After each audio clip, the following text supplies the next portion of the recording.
سروكي أنا كسي محمد إسماعيل قال منها كاك محمد بخيراتي كيف خوش بوم دبي ميواني من تسردانا إيرو یا نیچیروان بارزانی دا سروکی هریما کردستانی جبو شامه چه تشتکی زیده بالا تکشاند کاک محمد؟ سپاس کاک دلبخوین راستی سلاف گرم دست خوشیل کارمنده روداو دکم هر وصال حمید تماشاکان و بینرین هجاره ایرو روژه که وک جشن یاد ملت کرد سرانسری کردستانی نخواستم روژاوای کردستانی و کردستان باشور ایرو روژه که جشنه بینن سردانا کاک نیچیروان بارزانی لگوشکا کماری سوریا و هلدانا آلا کردی آلا کردستان هرمان قصر شعب ملت يعني سروكاتيا سوريا ده أبايا تشتكي جرينجا تشتكي بلند نرخينه نخاسم ملتي ما شاف نيريا بشتي قيرانا سوريا 14 سالا بو قاوة باش بابا بيا فيتنا ملتش فيتن قاية دركبه هر دو عالية ملتي عراقي جي ملتي سوريا جي ملتي كرد بتايبت في قيرانا دريج درباس كري شافي عليها حكومة سوري جي كارب مفايج أفادان كرن و قرش بيدان و خرد كرنا كردستاني و أفا كرنا كردستاني ببينه هر وسا كردستان جي مفايج مسألة عبوري ومسألة أمني ومسألة تكلين جواكي وعريشين جو هايجي جو بهفدورة دانو صندنة گفتگو بكن يا دوا جي دل راحتية جي دل راحتية نجبر يعني ننا كوكيد ناف هر دوالات هذا هنا ويرو الهفر ونشتنا نا بري أجواء ريز واحترامي وريز قرتنا اللي هر دو عليات جهة أبايا خورتر دب برو بيشتر دش برو قشبونه بتردش أبايا يعني أول تبيرا من أفخاليجو مشتركوتر كاك محمد تشتكي مثلا جبور روجا ويا كردستان جرينجيا في سردانيل كوداريا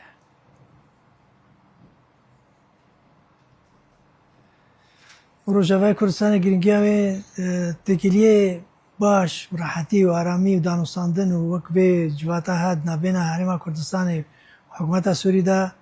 رولا كجرينجل سر ملت كرد كردستان سوريا د خويا كرن شاريكي ديفا أنا برين كرد روجافا قول حمد دلينا قول هيك شوا كاربن فقرن ونافولاتي خوا شافي پنابرا شافي خواندوانان شافي کارکران شافي رجال اعمالان بزنس مان شافي هر ملت هر کسی کی کرد سوریا هر یکی جالی کی و مفاید بینه و گاوا کی بینه و قناغه کنه و اسویا کی گشت بینه قد في مرحله هذا قو كارب شوا مفاید بینه مثلا هون وكا انجمنا كردي كاك محمد اسماعيل وكا انا كسي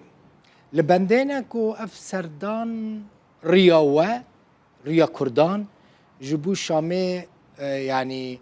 ريا كدن شام بده باوايكي دنهم بتشن شامي وبكاربه مثلا ريا و شامي تشاوفكي وتشفيده فيدايا سودا سردانا سروك نيشيفان جبو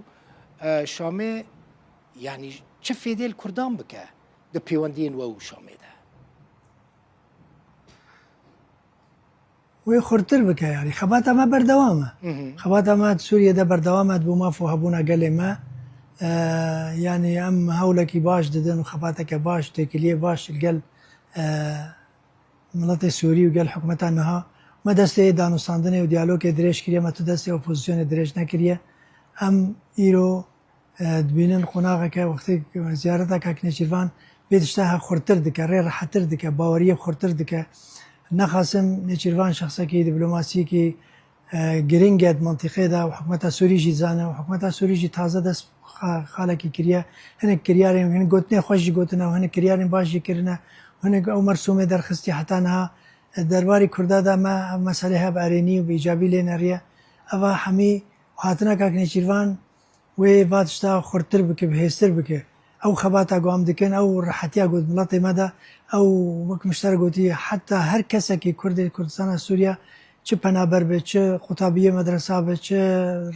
رجل اعمال به چه کسب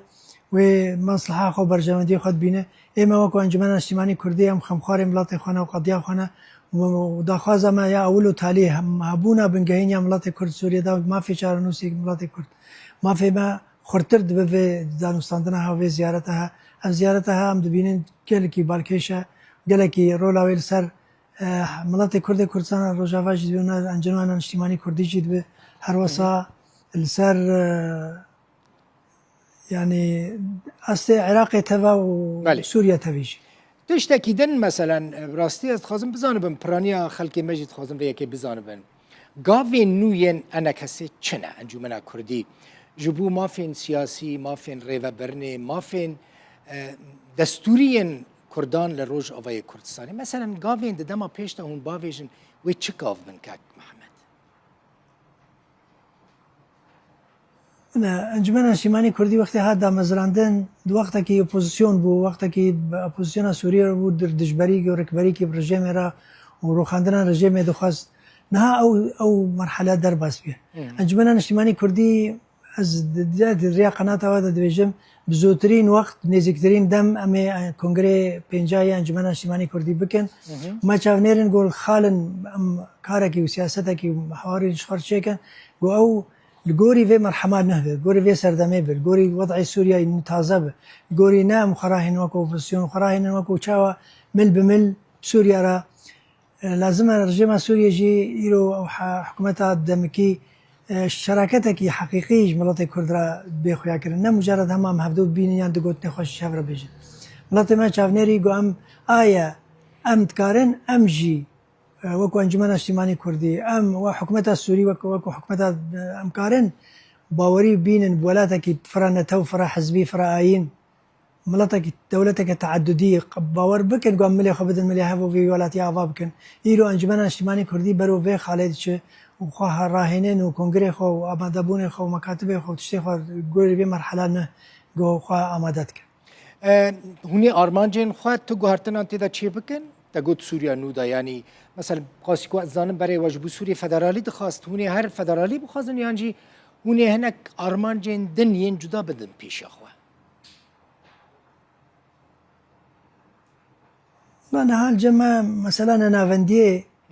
يعني او ننافندي حميم تعبيرات تدهنا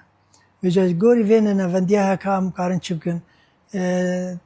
نابد سياسة تبيج يا حميد تشتيام تشتك نافي تيقاف وقاف بيدا هره سياسة واي وام تقدير ظرف حكومة هذا مكي جيت كان جو في مرحلة هذا ام قارب قاف وقاف بمشن قلت هجر باوري بولاتك تعددي بينن وهبونا ملاتي كردي بنجهين وما في روا باوري بي كرين امي قاف وقاف بالي حكومة هذا ام سياستك اوفيسي خو مكاتبي خو حميات شيء كان سر اساسي سياستك انه الجوري مرحلة انها جوري وملي خو بدن ملي هبو في ولاتي افابكن نا وكو اوبوزيسيون وكو بري لي اوجي ام حس كان ياك باوري بهبونا ملاتي كرد دو ما في نتوية ملاتي كرد روا سسي شراكتك حقيقية ام في ولاتي دا شريكي حقيقي بن نا والله مرحلة كي دمكيام درباس كن هناك چند موظفة ما تخن دار كده وبشرا نا مسألة كردي به ايرو اگر هناك بوست دين دانش كردار شخصيات كردي را اگر خالق دو مثلا افرين دا قضايا مجلس الشعب كسن ما قافل ما عفتنا افقافي هتف دا اگر نه شراكتك حقيقي به افقافي حميدة مكينة وهيفين سرناين افاكرن قضية كردي قضية كي مهمة سوريا دا جرينجاوي هيا قردبوناوي هيا جوالات سوريا جي بيشارو جاوي باشا جملات كرد رجي باشا قام بهفدورة انطلاق ببن باوري كي بينم شراكتك حقيقي في ولاتي قام ملي خبد ملي هف وخباتك جي ملاتي را بكن وفي سوريا قاش بكن وخرط بكن قالك سباس محمد اسماعيل سروكي انجمن كردي انا كسي مولا طاوا بكاك محمد كو بشتي دمك دريش تديسا بوي ميواني من قامش لو ميواني مو زور سباس